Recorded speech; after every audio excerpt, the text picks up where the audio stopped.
Welcome to Bath and North East Somerset Library Services first online chat event. So this is new to all of us.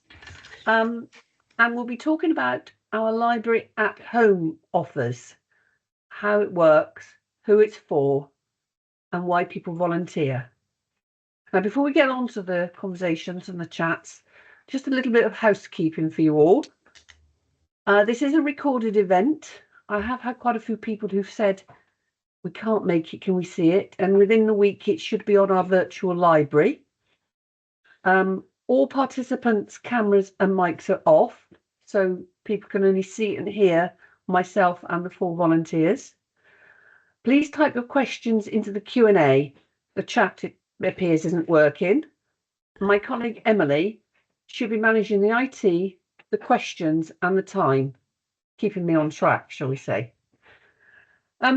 Okay, that's the housekeeping. Now the introduction. I'm Hilary Cox. I'm an Outreach and Development Officer, work for Bath and North East Somerset, Customer Service and Libraries.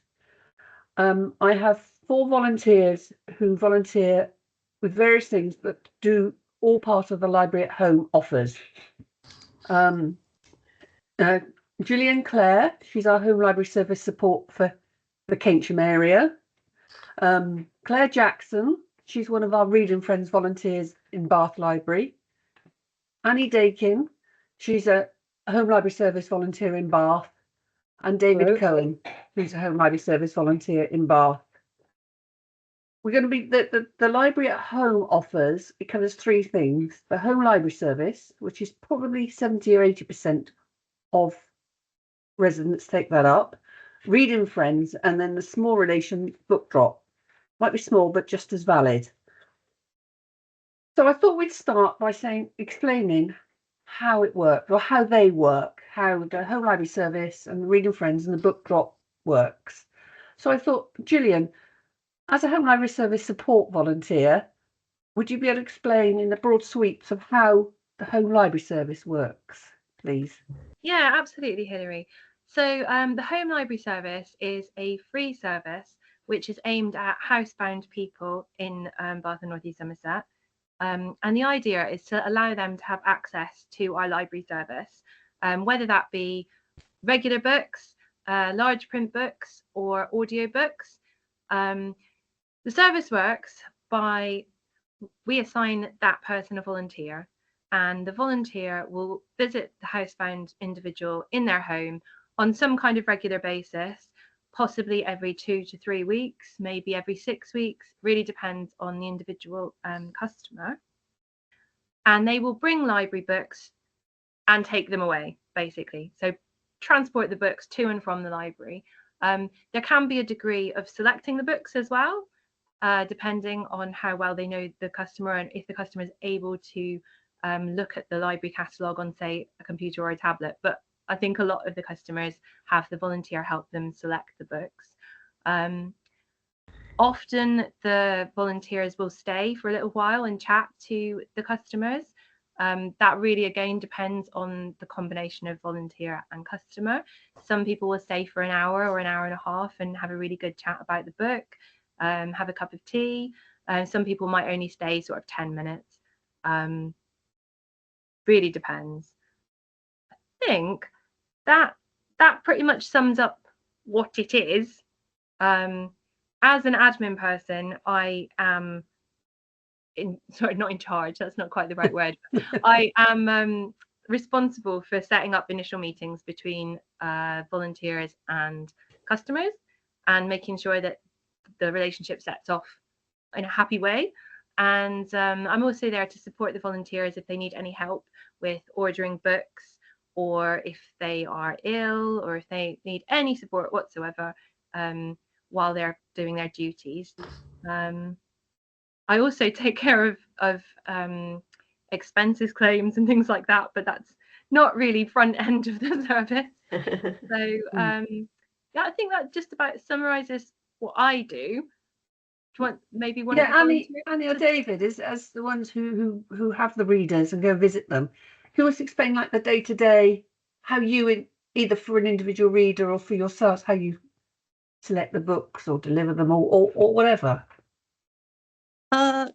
shall I say a little bit, David? I mean, I have two customers at home at the moment. I started with 5, and gradually life has taken over really with them, and they're no longer. Several of them have died actually, and that happens when you see people at home who are very frail.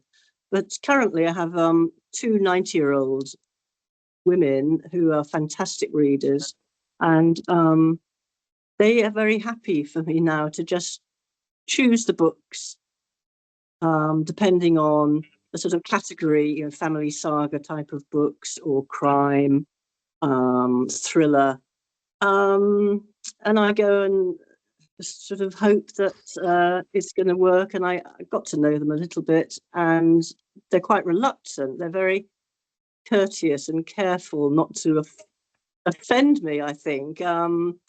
Occasionally they say, no, I didn't like that one, but all the rest are great. So obviously they become more confident the more they know you, and you become more confident with them. So that's how it works with me. Yeah, It varies, obviously. What about you, David? You're still on mute. Yes. Here we are. Good evening, everyone. Yes, really much the same as Annie, but well, I've been with you for a number of years, 14 years I've been doing this, and every reader, like Annie was saying, is entirely different. What happens for me is that I get introduced to readers first of all with Hilary. Hilary goes and softens them up before introducing me, and then she also makes a list of the reading tastes of each person. So we have a starting point. So if somebody likes one reader I've got who is particularly keen on historical novels and history, that's always a starting point.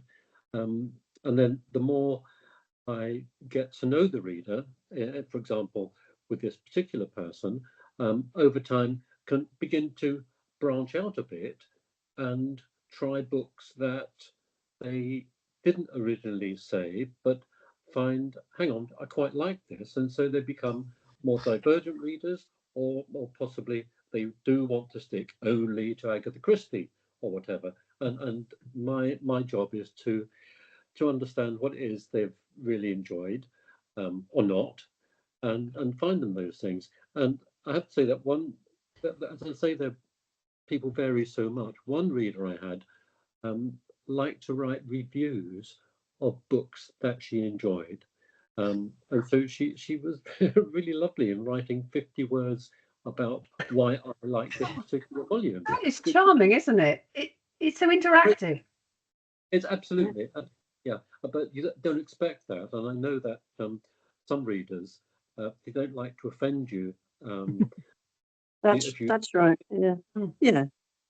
Actually, as a volunteer, you must prefer it when they give you feedback and a review. Even if it is, I read 20 pages and hated it, so you can take it back. But that's honest. Yes, you do like feedback, because that's part of the interaction. And yeah, yes, agree. That's right.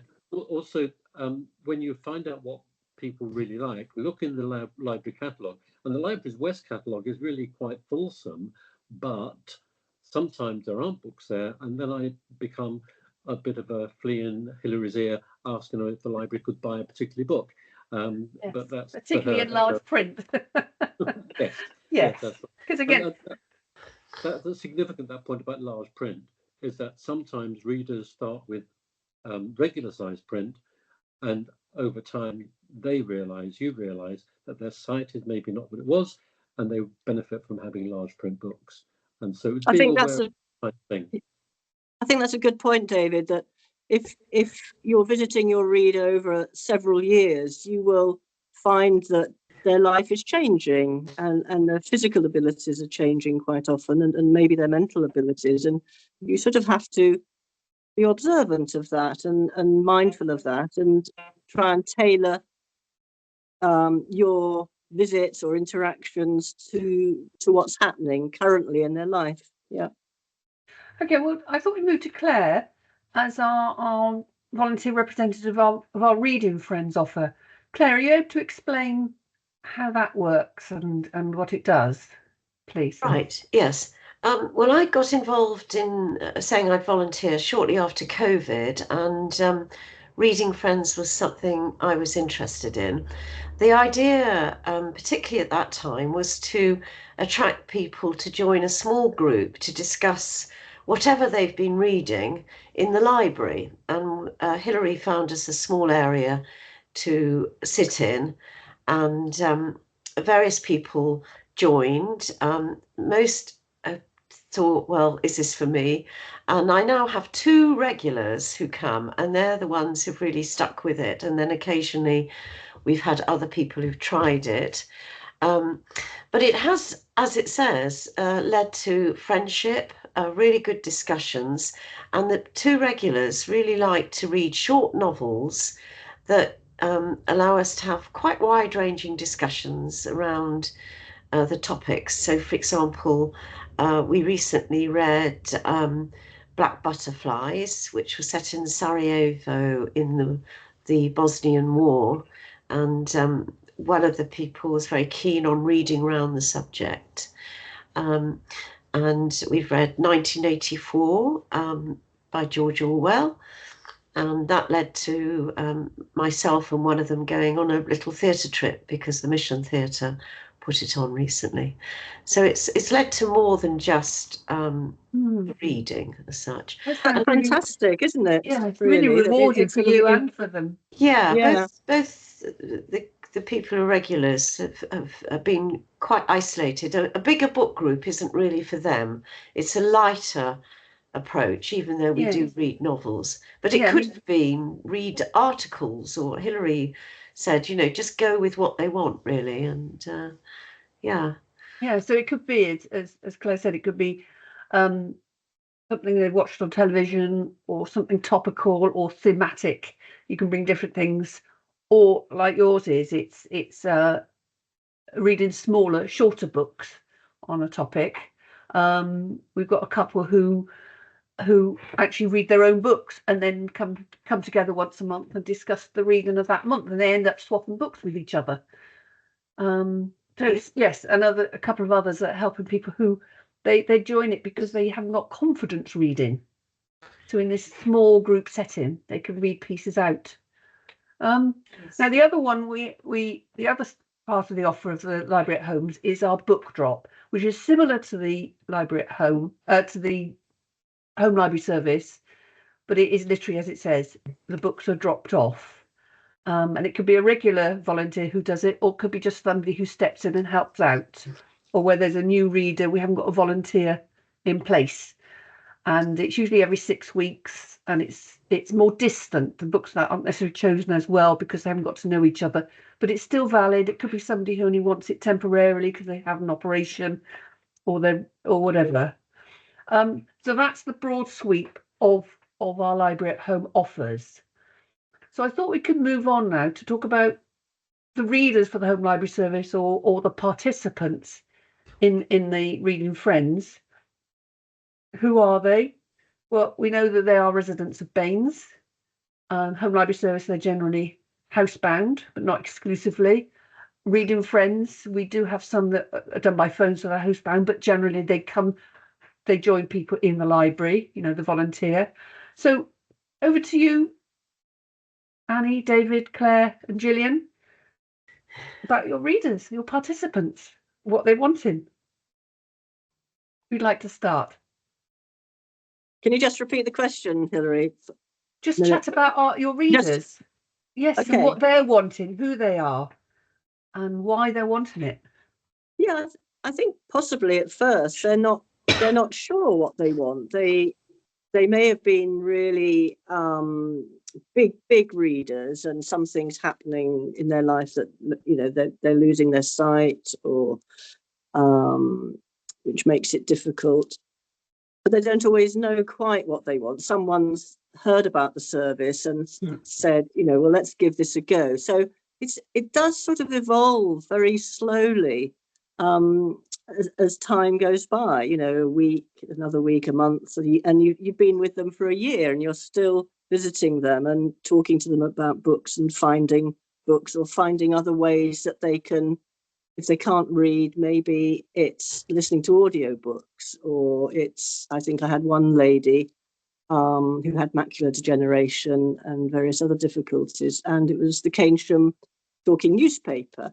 And from there, we went into USB audiobooks, which was really good for her through the RNIB. But I developed a relationship with her as home library service volunteer, which encompassed doing all sorts of things for her in her home that she wanted me to do. I think Hillary's always amused about I picked some blackberries for her. And I said, "Oh, I expect you like blackberry and apple crumble, don't you?" And she said, "Yes, I haven't had that for years." So, you know, on a couple of occasions, that's what I did. You know, when I took some books back to her, I brought an apple crumble with me. You know, that's above and beyond, and that's possibly what the volunteers do sometimes. Rather like Claire going to the Mission Theatre, isn't it, Claire? Yes. Yes, it is. And both my regular participants, they are people who like to go out. One of them hearing has deteriorated to an extent that she can't any longer do a more demanding group or be in a big group or cope with anything online. So coming in but wanting to discuss with, you know, she didn't want the one-to-one, wants a bit more company. And the other people who've come along have been people who are quite isolated, don't seem to have many friends. So the reading friends bit is really important. And I think it's a way to break down barriers, particularly in this case. I haven't always been successful in retaining people. I've had a couple of people referred by social prescribers from the GP service, people who, obviously the prescriber is seeing a need for the person to meet other people and find the right thing for them. And it's not easy for people who've been very, very isolated. I think in a sense, because my two regulars know each other so well now, it's probably a bit more tricky than at the beginning. So getting it right is interesting. I don't know whether there's scope for another little group at some stage. Yes. Yeah. So with you, Gillian, sorry, Claire. No, that's fine. Yeah. You're a sort of step back, but you still meet the reader with your volunteer, and that's where you're trying to tease out of the reader what they're wanting, as a three-way conversation. And I do agree that they sometimes are not quite sure, or they can be quite vague. I mean, we had one customer recently whose remit was she wanted to just read good books or well-written books, and obviously that's quite subjective. So I know that her volunteer has struggled a little bit to meet exactly what she wants. I think they're still kind of trying to work it out a few months down the line. But that's it, isn't it? It's an ongoing relationship that's developing, where they will try a few different things and find out what it is that she is actually wanting from the books. I mean, we've also had customers who I think perhaps have only just realized that they can read again, realizing that we have the large print offering. And so, you know, there are people who've maybe been putting it off for a few years because they're sort of like, oh no, that's a bit too much struggle to read. But realizing that we do have the large print, they're like, wow, this actually, I can read this fine without my glasses. It's amazing. Yes. So there's been a lot of kind of enthusiasm coming across when they realize that, and but I do only get to see the initial meeting. To build up the relationship. Whereas you, David, I know that there's one who you almost feel you're there for the chat. She loves her books, but she loves her chat. Yes, that's well, actually, to be fair, all the people I go to see like to chat, but their motives for being involved are very varied. I'm thinking of a woman in Bear Flat, who her husband passed away, and her family, none of whom live in Bath. Somehow they knew about you, Hilary, and they subscribed to the Home Library Service. And I've been seeing that person now for a few years. She doesn't often have books, but I still see her. And then there's the gentleman who he was called up into the army in 1944, and liked thrillers and war stories and military history, and cricket. So we had lots to talk about. And from him, I really, because of the books I was taking him, which were often full of incredibly brave adventures during the war, I started to read quite a lot of those books myself. So I kind of caught that bug from him, which actually reminds me of another important element of what we do from our end, is that I gain something from talking to these normally living alone elderly people. And what I've come to realize is that some of them, both when they live in their own home or if they live in residential accommodation of some sort, they're so pleased to have a visitor and be able to tell things, to be able to share things, because their lives are so detached from other people.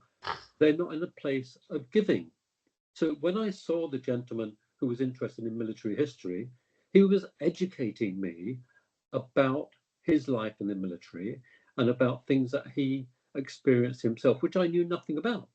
And so in that sort of situation, the reader isn't in a passive situation, but is active in sharing something with the volunteer. And Yes.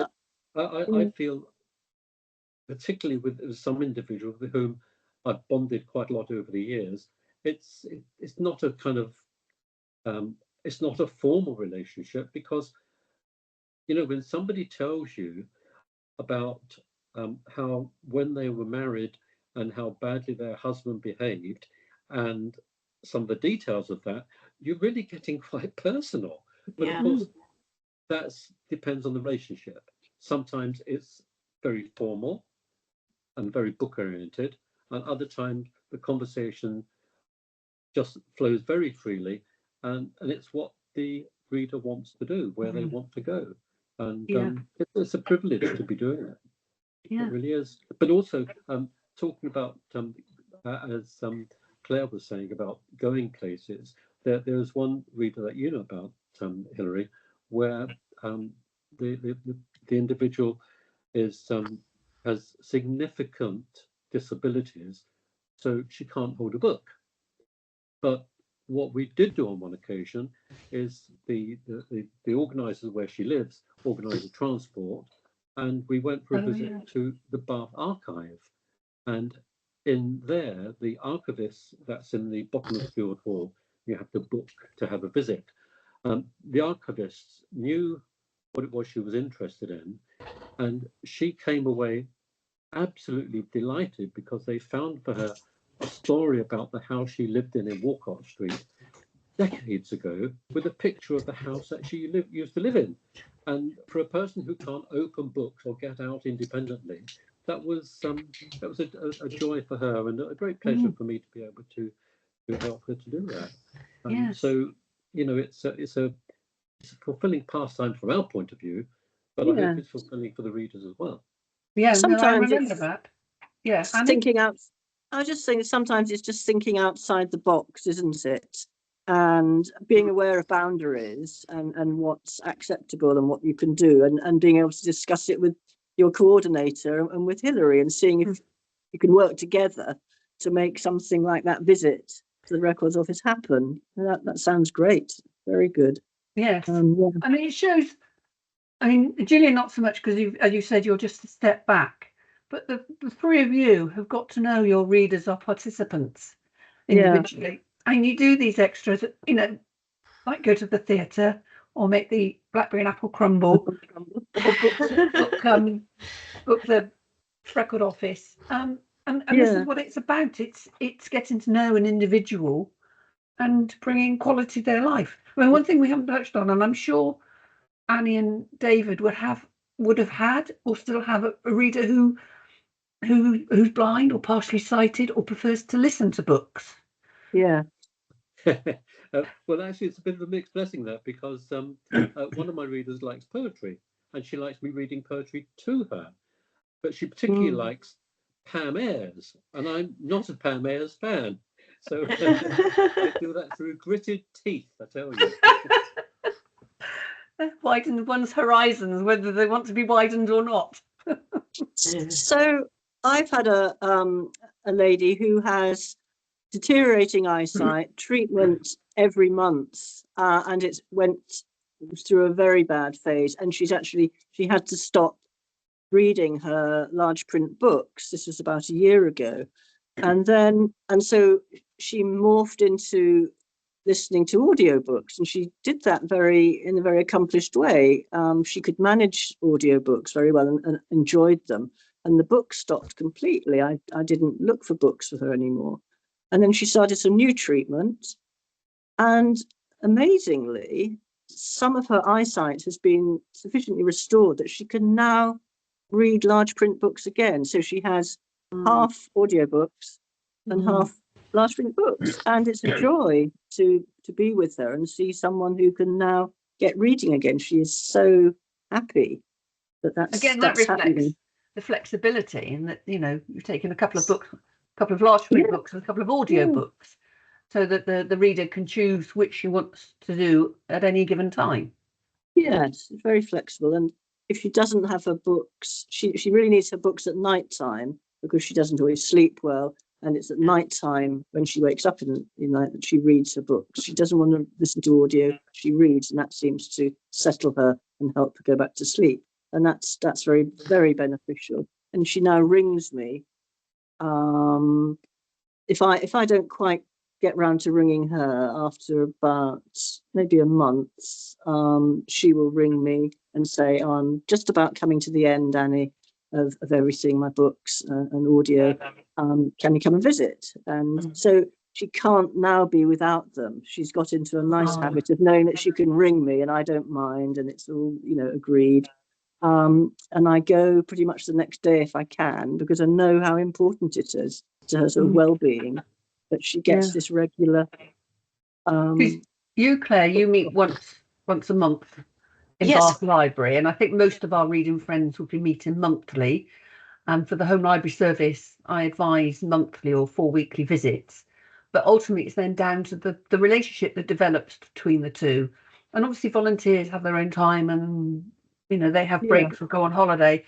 But the relationship builds, and you can just say, "Oh, I'll come in 3 weeks' time," or say to the reader, "Just tell me," because sometimes readers only want books every 6 weeks, so they'll just say, "Well, give me a bell when you're ready for a change of books."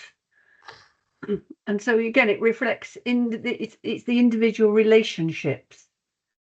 We've talked about readers. I think now the next important topic, to be fair, is you four as volunteers. I want your views of why you do it, why you step forward in the first place, what you get from it, and why you continue. So we'll start with you, Claire, as the new one. Oh, right. I suppose Gillian is also new, insofar that you might feel a bit daunted because Annie and David understandably have more experience to draw on. Claire, what made you volunteer in the first place? I was interested in doing a little more volunteering and something not over demanding as such. And professionally, I was experienced in running groups. So although I thought originally I'd do the visiting, taking books to people and seeing them in their homes, Hilary suggested I might run a group, and I do enjoy running groups and meeting people. And I think something that I found really good is I have a very comfortable life with lots of family and friends. And I think just the experience of meeting people who are much more isolated, with quite severe social problems. I mean, for example, both my two permanent people were very worried about the heating allowance changes, and we were all able to discuss it and talk about what support might be available. A lot of anxiety, and it's something that it's not a big issue to me, so it's sort of an eye-opener, I think, to see how other people are coping with life. So I think it's been quite good for me as well, and we do choose really interesting short books, so that's good as well. Yeah. So do your participants suggest titles as well as you? yes, they do occasionally, yes. One more than the other, actually, but yeah, picking up what they like, and I think anything that leads to further reading around. For the guy who comes is extremely isolated, and reading is his main interest now. He hardly gets out, really, doesn't have many friends at all, if any, actually. So the books that are set at a certain period or in a different country allows further reading. A bit like David said with the military history, he would sort of, that sort of thing would be widens opens doors and widens your horizons as well, doesn't it? Yeah, absolutely. Yes. So we don't get too technical about the literary writing style. We More the content. Yeah, exactly. And we don't want to take notes and things like that. Keep it sort of easy going, really. And relax. Yeah. Yes. Yeah, absolutely. Yeah. So you obviously enjoy it, don't you? Yeah, absolutely. Yes. It's good. Yeah, thank What about you. you, Gillian? Again, you've only been doing it a while, and you do it's been volunteer at Salford Library as well, don't you? Yeah, so it's been a couple of years. I had been volunteering at Salford Library for maybe about 5 years before I started volunteering for the home libraries, and as a volunteer in a community library, I've seen quite a lot of people who struggle in the village to get to the library because it matters so much to them to come and every Thursday or whatever and get their books. We've got a few very prolific older readers, and they're totally puffed out when they get down to the library, and you really see that these people are the people that in a couple more years will really need the home library service. So I think when I saw the advert for it, I was like, I'm actually really interested in this, really interested in getting involved, and I think it's very what's the word? It's very rewarding because I do get to see all of the new customers in Cambridge. So I meet them briefly, but get a very wide spectrum and see how they're all doing. And as Claire said, it gives you an appreciation for people who are in a totally different situation to you. Like I think some of the first people that I went to visit a couple of years ago found it quite shocking how restricted their lives are. And it gives you fresh appreciation for your own freedoms, and it makes you want to do the best that you can for them, really. Makes you feel like you're part of the community too, which I think is just a really lovely feeling. It's something that I get from volunteering in Salford as well. So that's really interesting. You're sort of taking a bit of the outside world into these people's lives, into their homes, aren't you? What about you, David or Annie? Well, yes, my link with the library goes back, libraries goes back, many decades. And then I became eventually an English teacher, and then I retired. And once I retired, I was very happy to ride my bicycle, which I still do quite a lot.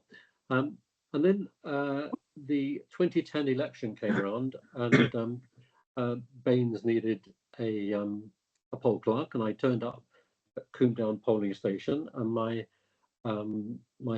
presiding officer was a member of the library team. She was responsible for volunteers, and hearing that I rode a bicycle and I'd been an English teacher, she said, "Oh, you're perfect to be a library volunteer." So Canny woman. I was snatched, as it were, and it occurred to me, well, yes, I've spent years teaching children, and getting to know the young mind, well, maybe it'll help me as I'm maturing myself somewhat. I'm well over 40, you know, to meet older readers. So I took up Val's offer and started to see a whole range of really interesting people. And you know, as I said earlier on, it's not a one-way relationship. And I've met some lovely people, some people who are in difficult situations because of their health, but their minds are good and they've got something to offer. And I feel kind of humbled sometimes when I speak to people who are struggling. They're often alone, and yet they are curious, they're interested, they want to know things. They might not have a circle of friends, partly because some of them, all their friends have died, and Yes. they value books, and it's very good to hear about what they're reading and to extend my repertoire of my understanding of books, because well, it's all very fulfilling, and it's a fulfilling activity for me in the time that I do it. And you, Annie? Yeah, well, I was started volunteering for the library in 2017, and I was sort of getting to the end, approaching the end of my career as a mental health social worker. And I'd worked with adults for many years, but latterly had worked in a community mental health team with older people suffering from cognitive problems and dementia.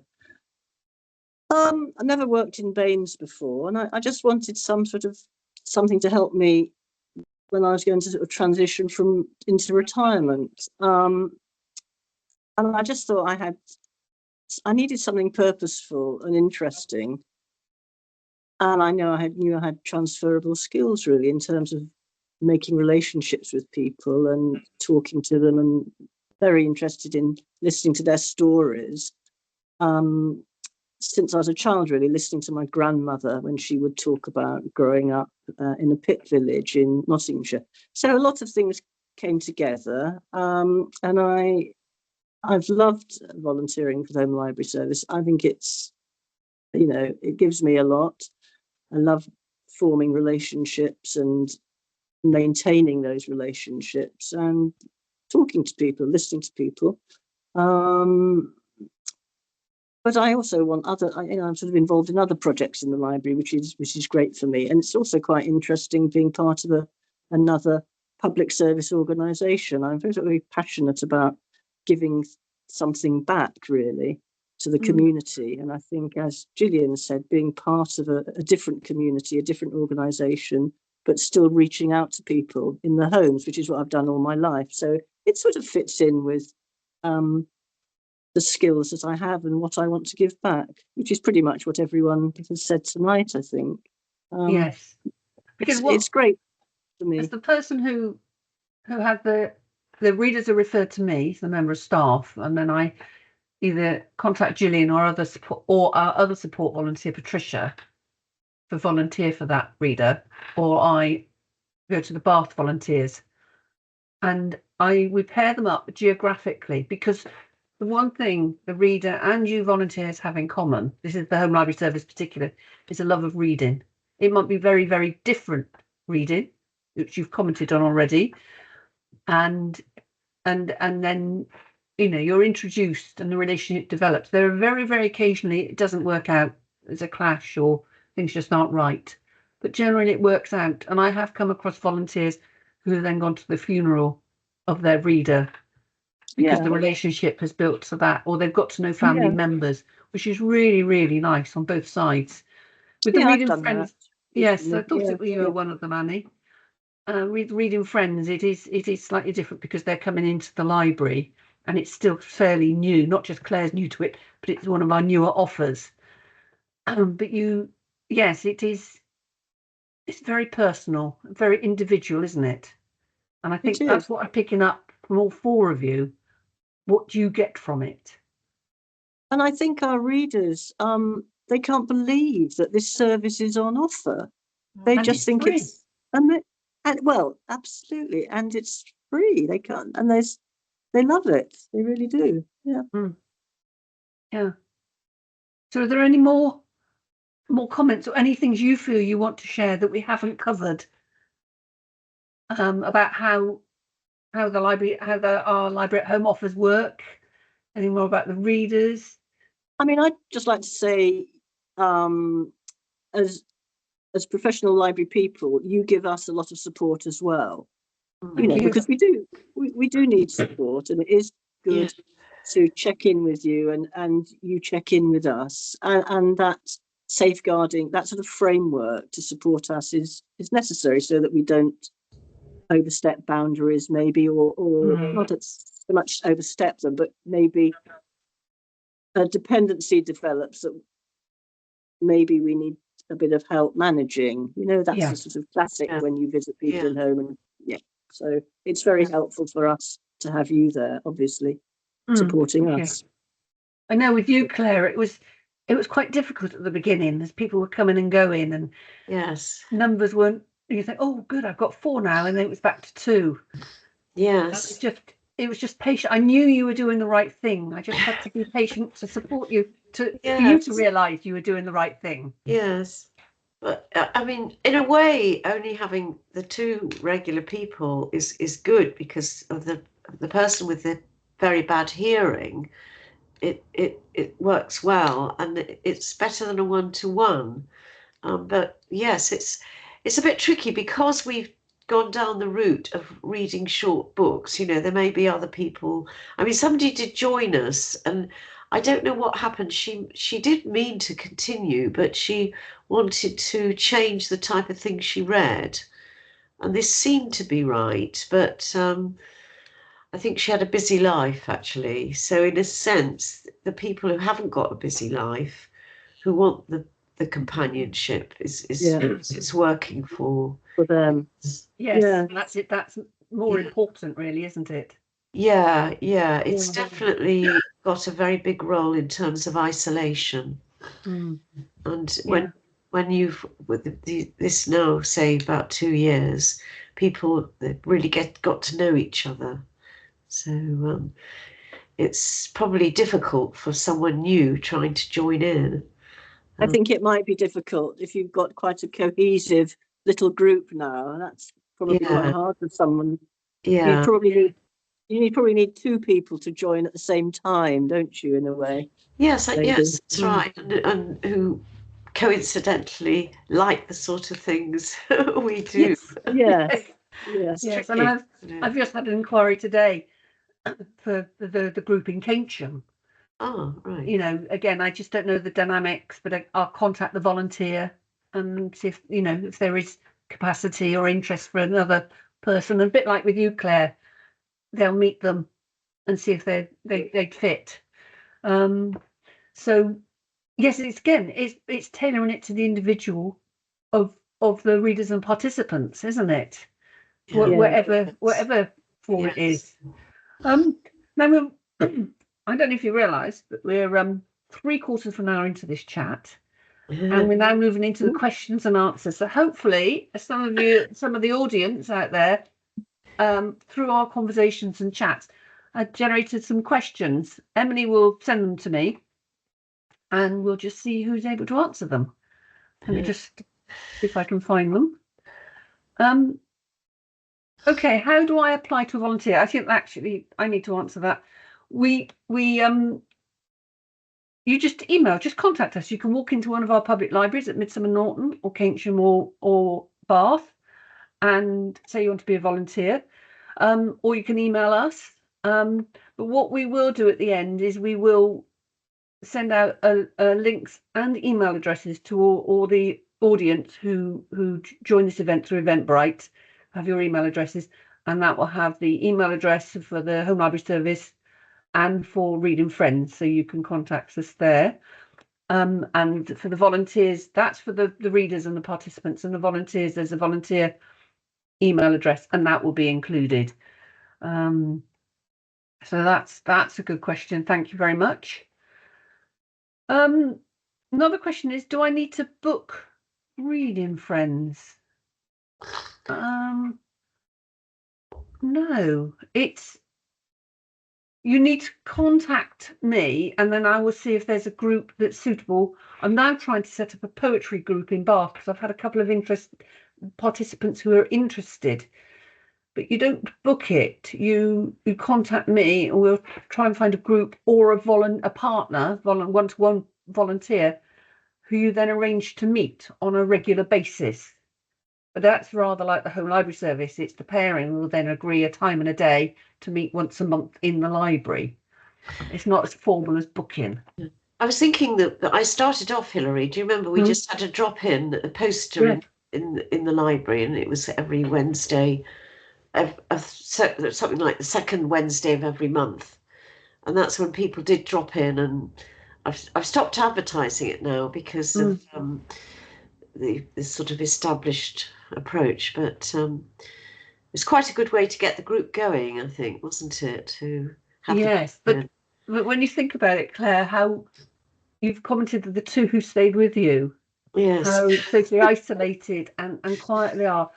That's a massive step they took, wasn't it, to actually come to you in the first place? Yes. And continue. Yes. How so maybe some of those others could have really benefited from staying, but they lack the confidence. Yes. I know Hilary knows I had a recent person who met me one-to-one. We talked about it, and sadly she said she would come, but hasn't.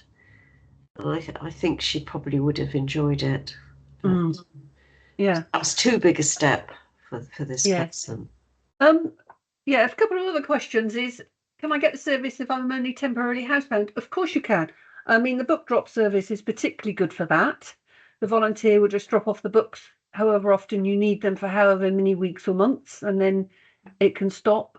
We can even develop it as a full home library service where the volunteer can stop and have a cup of tea with you and chat for the weeks or months it's needed. So that's absolutely fine. And as I think it was Annie touched on, there's no charge for this service. There's no charge to be part of Reading Friends, or to have the book drop, or to have the home library service. There's no charge to join the library.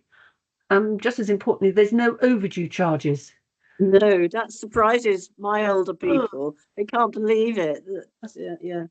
But they also get much longer, don't they? Yeah, they do. Checkout. Yeah.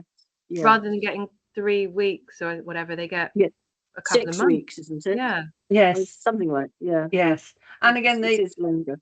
The volunteers manage the accounts. The readers don't have to. The readers have the books, but they don't have to worry about renewing things or the reservation email coming in when they can't then get to the library. The volunteer looks after things for them, even if they can do it, even if they can reserve books online. It's not much use to them if the email comes through to say come and collect, because the volunteer has to do that. Yes, that's an admin thing where the volunteer's account is linked, isn't it, to the reader's account, and that makes it very straightforward. Yeah. Something we haven't said is that the volunteer has to record their hours. I mean, I don't know whether that's something worth saying. Yes, that's part of the admin that Gillian. Yes, we have to do admin as well. Yes, because that's very important. We do need to know how many hours our volunteers do, and some of them then put little anecdote notes. Oh yeah. So and things like that, which is a lovely detail. Yes. Yeah. Another question is, and Gillian, you might be able to help with this one. Is it must be daunting for somebody who's housebound inviting a stranger into their home. Yeah, and actually, sometimes we've had members of their family join for the first meeting, or a trusted individual, maybe one of their regular carers. So definitely that's something that we do for people who are particularly sort of vulnerable. Yeah, I do think that does help. And we often have contact details for those people as well, in case that person needs to be contacted at a future time. I've had a case where I've had to do that when one of my volunteers stepped back because of illness and a new volunteer had to be like put in place, then at the new meeting for the new volunteer, we got the trusted individual back again to meet. So there's sort of 4 of us meeting, but it just makes it a little bit less daunting for the customer because they've got the trusted person there as well. So. Yes, and it's, I mean, a bit like you make that first phone call, and you reassure them it is the library service, and you give the name of yourself and the volunteer you'll bring in, and agree date and time. It's it is reassuring them, and as you say, suggesting they have somebody.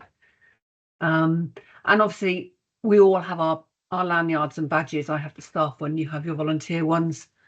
So we reiterate we will have ID with us. So do ask to see that.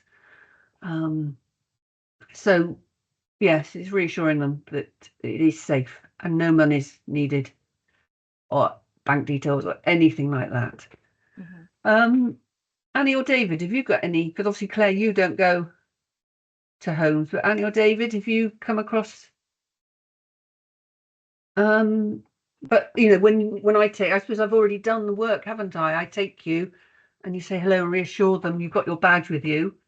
The question for you, Hilary, really related to this is when new readers come on board, what's the sort of proportion of contacts that you have?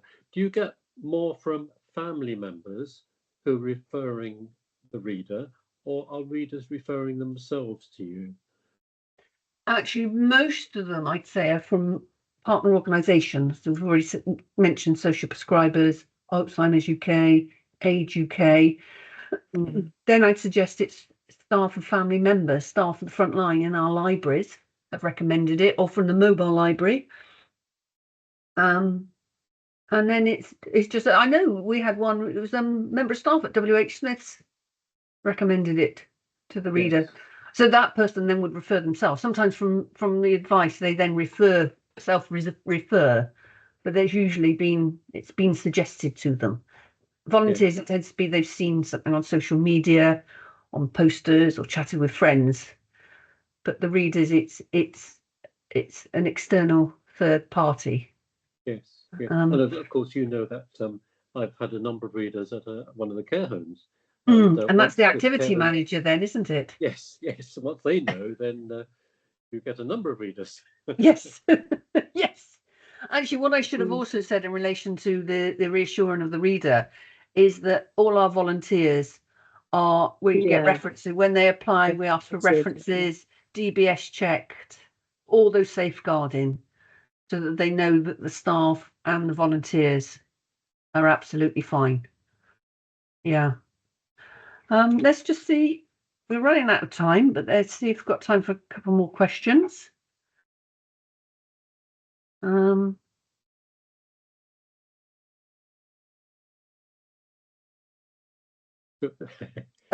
one here says, not quite a question. Just to say thank you all. Hearing your anecdote stories is very inspiring. That is lovely, isn't it? Yeah. Can I tell that story that I think I told somebody recently, how I upset one of our readers because I took to this very kind elderly lady a biography of Queen Elizabeth II, and when she saw it, she cried. She said, "I love that woman, and I'm so sorry she died. I love her so much. I'm sorry." And she pulled out a handkerchief and she sobbed bitterly. So I apologise for upsetting the reader, but she loved the book. That's very sweet. David, I thought you were going to say she said, I'm a Republican. I'd get that woman. No, not at all. The opposite. Yes, I think that might be all. But what I will take this opportunity to say, we are at the moment in the middle of our Festival of Libraries, and we've got a whole host of events, and this is what this is part of, a whole host of events at our core libraries, Bath, Midsummer Norton and Keynsham. I know that Annie was helping at Bath today. Yeah. We've got some authors at Midsummer Norton and Keynsham, but this chat, this our first chat online, is part of that festival. of life, celebrating libraries and what we do and why we do it. And I think the four of you have done a really good job of explaining our library at home offers and celebrating as Yeah. part of the festival, which I Thanks, think is Hilary. really nice. So, oh, there's still some more comments. I think that's just about it. Are there any more questions? I've got another minute or two. But in the meantime, I'll say I hope all of you who have attended have enjoyed our chat about our library at home offers. We hope you now have a bit of understanding what these offers are about, how they operate, who they're for, and why they're done. And as I said earlier, if you know someone who may be interested in either the Home Library Service or Reading Friends or Book Drop, do send an email and that will be emailed out to you. And again, if you or you know somebody who might be interested in volunteering, again, just send an email and that address will be sent to you. So I'd like to say thank you now to Annie, Claire, David and Gillian. I do hope you've enjoyed it. Yeah, have you got any final comments to add, to say? Thank you. Yeah, I think Thank just you all. Thank you, everyone. recommend becoming a volunteer, really. Yeah. I think that's come Yes. across, what you will get from it. Definitely. And thank you to Emily, my colleague behind the scenes, who's kept me on track, I think. Yes. And thank you to all of you for joining us. It has And been. thanks to you, Hilary. Thanks to you and Emily. Because Yes. you do a great job. Yeah. Yes, I have Thank to say you all. Emily and I are a good Nice. team. Yes, very much so. And I like feeling part of a team. So it's great for me. Yeah. Yes, and I must admit, I manage the service, but for me, it's meeting new volunteers and what you do for the readers, for the residents of Bath and North East Somerset, and how flexible you are and how you do the added extra. And yes, you get a return on it. You know, we never do something for nothing, but I just really admire your ability to think differently. I mean, like Claire, when you said about taking them Yeah. to the theatre and Annie and her crumble. I mean, it's just lovely. So anyway, I hope everybody's enjoyed this. And yeah, thank you very much. And we'll say goodbye for now. Thank you. Bye. Bye-bye. Bye. Bye. Bye-bye. Bye.